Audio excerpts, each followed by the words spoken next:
ready, break.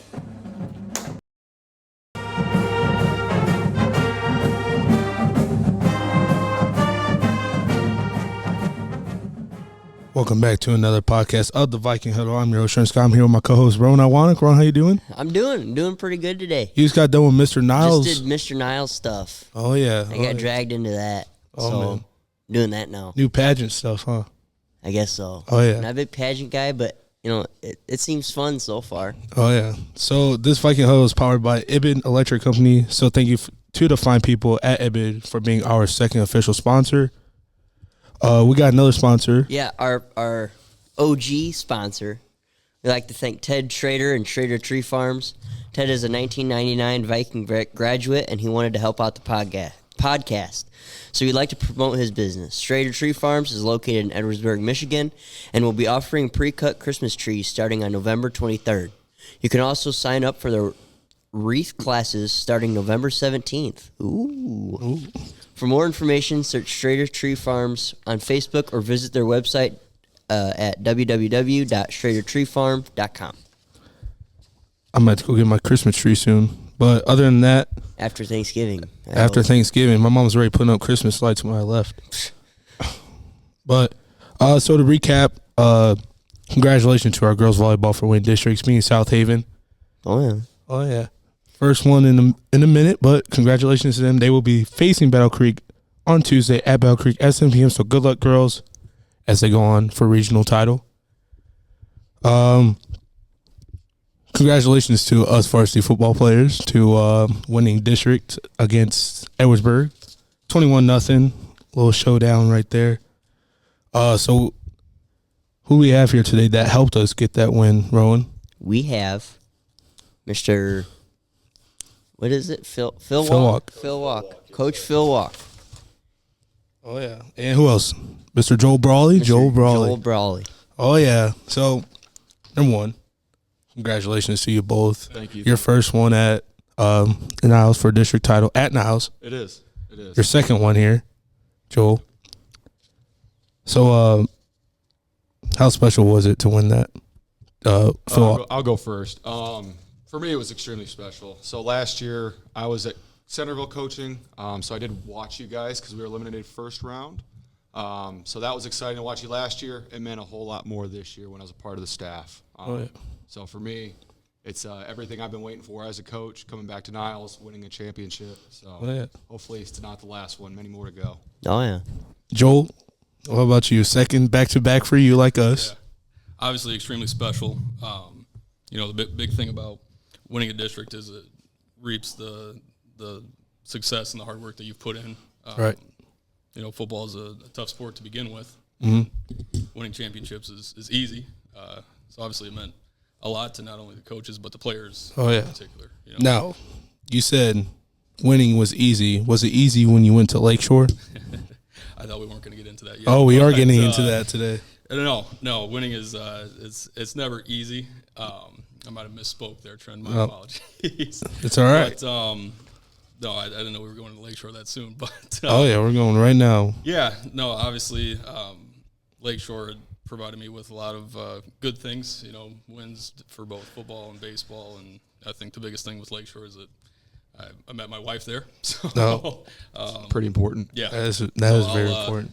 I'll leave it at that, saying that was probably one of the best things that came out of Lakeshore. At all. That's it. Outside of that, it's I get a lot of grief from going to Lakeshore from the players. And And the coaches. Coaches as well. Oh, man. Coach Mikel up there scheming. Oh, he's laughing. He's scheming up there. Yeah. But Swanson just walked in. Fillwock, you're a Niles graduating in 2013? 2012. 2012. Obviously, you're off. Pretty close. That was pretty close. So what was your experience like that in high school? And now you're coaching for the football team you played for. Yep. So I played 2 years in Niles. I played 2011, 2012. Defensive captains both years. We went 4-5. We were in a different conference, so we never got our chance to go to the playoffs. So luckily, things have changed. We're in the Wolverine Conference. We're able to pick up a couple more wins, it looks like, year to year. But it's still a struggle, still a battle week to week. And that's what I like about this conference. So before we get into this coaching segment. I did coach at Niles for 4 years prior to this. Oh, yeah, that's right. I was 2016 to 2019. 4 seasons. And then I went to Centerville, and now I'm back after a 4-year stint there. So this is my 9th year coaching. He knew he had to come back. He knew. He couldn't Couldn't I resist. missed it too much. Yeah. Missed it too much. He had a fit. He can't leave us alone, man. Can't You know leave what us though? alone. I had to grow as a coach. Oh yeah, he had to get it processing. But is that what led you here to coach? To come back? Yeah. So I had my son last year. An hour drive both ways. So that's 2 hours on the road every day, 6 to 7 days a week, especially during the season. I get to tuck my son in every night. I didn't get a chance to do that in the first year of his life. So honestly, family was what brought me back. And now I'm back with family and the football team. family first. Joel, what brought you to Niles? Did you get recruited here? No, I did not. No, it's a funny story. Me and my wife were house hunting for about a year and a half right after COVID, and it was a rough time for anybody that was house hunting during that time. But we actually bought a house in Niles, and always wanted to coach ever since I got done actually playing athletics. Wanted to keep the competitive nature within, and I know a guy, so he knows a guy. A guy that knows a guy that knows a guy. Yeah. Oh yeah. So asked if there was any coaching opportunities, and so obviously first year coaching was last year. Right. A lot of success, and loved it. Personally. Right. A lot of coaching with coaching breeds the good relationships that you have with not only the coaches but the players as well. That's the best thing that I love about coaching, and that's what's kept me going for coaching myself. Put it that way. All right. So you played at college for football. Yep. Where it was in Illinois, right? Yep. Olivet Nazarene University. All right. Illinois. Okay. So how did you start freshman year or? No, I did not. Started a couple games my sophomore and junior season, and I actually graduated in 3 years. So, okay. Got done with college and went right into the workforce. All right. So it's right into it. And then, like I said, always wanted to stay within athletics, and coaching led me that way. All right. Fillwock, what was your life after graduating high school before coaching? So after high school, I joined the Marine Corps right out of school. It was the reserves, did 6 years there. I've had a couple different careers I've gone into. I'm not going to get into that, but 2016, so I graduated in 12, so I was only out of football 4 years.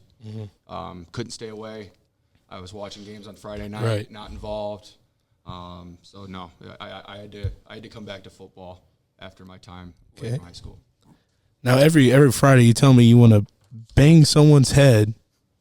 When we're on the field, you go, "Oh, I just want to bang someone's head." I just want a pad pop. Just one last one. We got an Alex Cole over here. Yeah, that feeling never goes away. I don't think. Oh yeah. My brother's especially a when you start hearing the crowd cheering and you hear the fight song going from all those alma mater. I played here. I heard the same fight song, and you can't hit anybody as a coach. Right. So I gotta live by career. Well, you can, but you might get some charges after. Well, yeah, we're not gonna go there. You can, but it's probably not worth it. Frowned upon, definitely frowned upon. Oh yeah.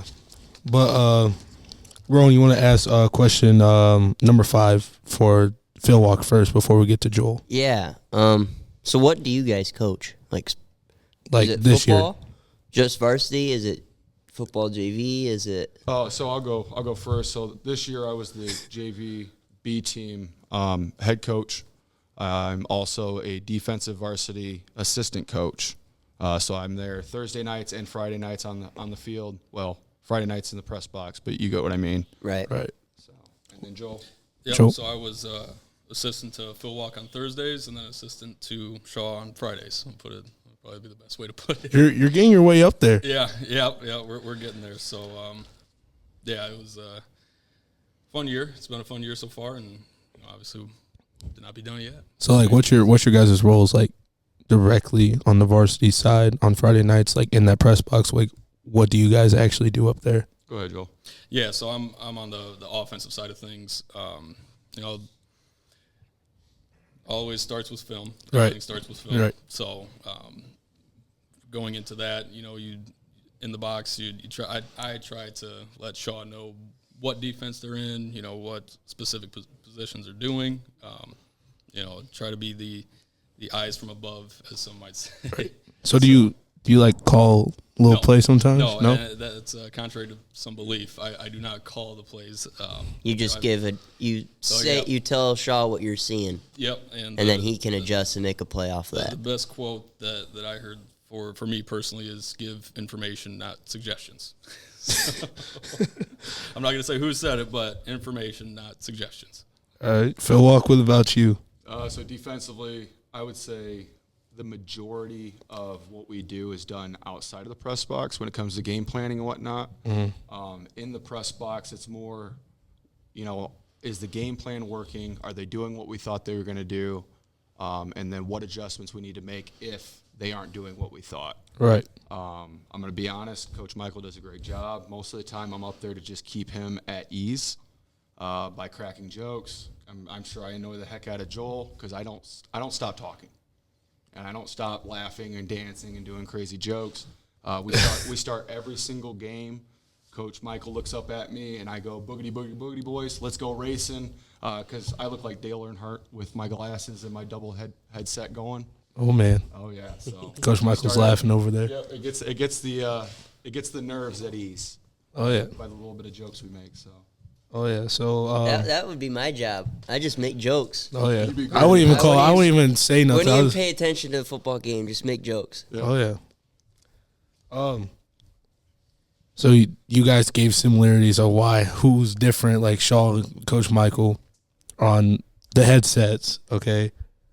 But since you guys are doing that, what has been the most exciting about this year, like fun-wise or winning-wise? Like, what was the best part? What was your guys' favorite memory this year? Oh, my favorite memory so far is beating Lakeshore as badly as we did. It's personal. I took them toe-to-toe 2 years when I played, and we didn't get the chance to beat them.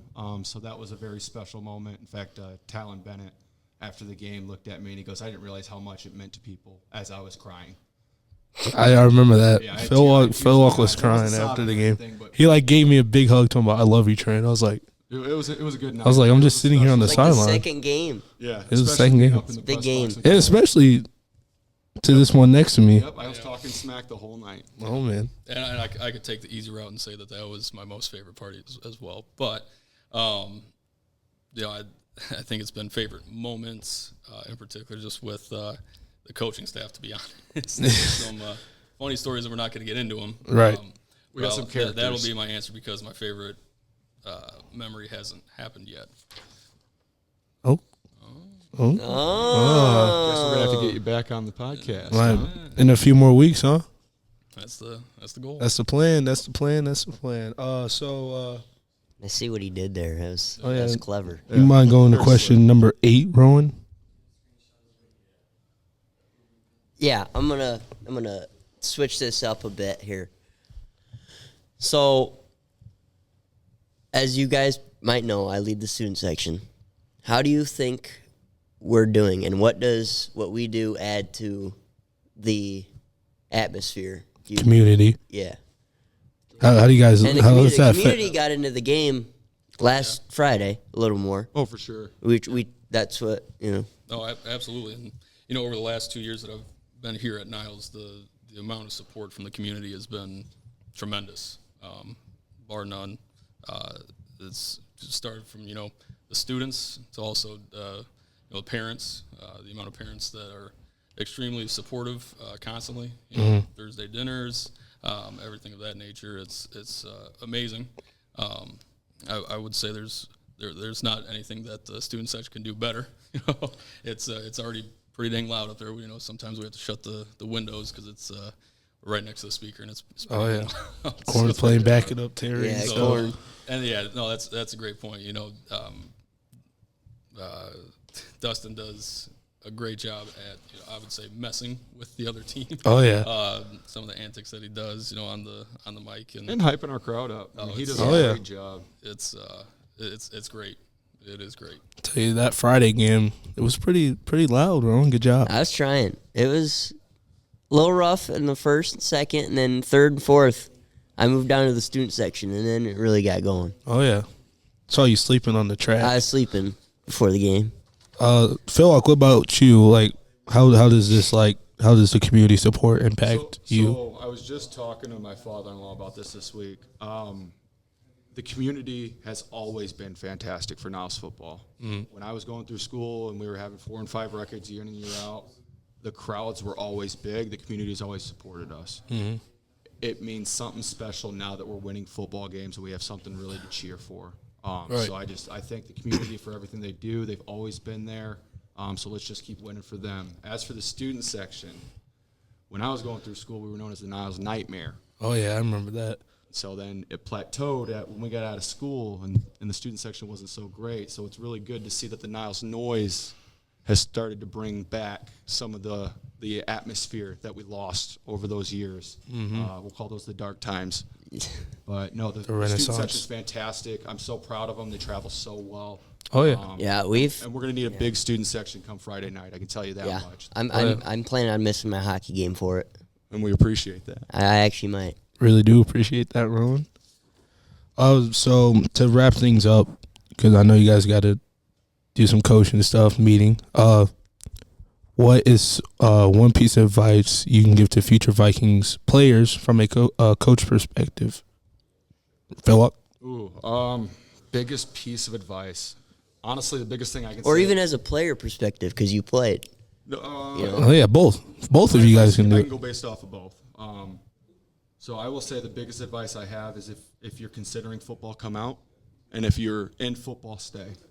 Everybody has a role. I don't think people realize what their role is at their time. Because we've seen guys who don't develop till their senior year.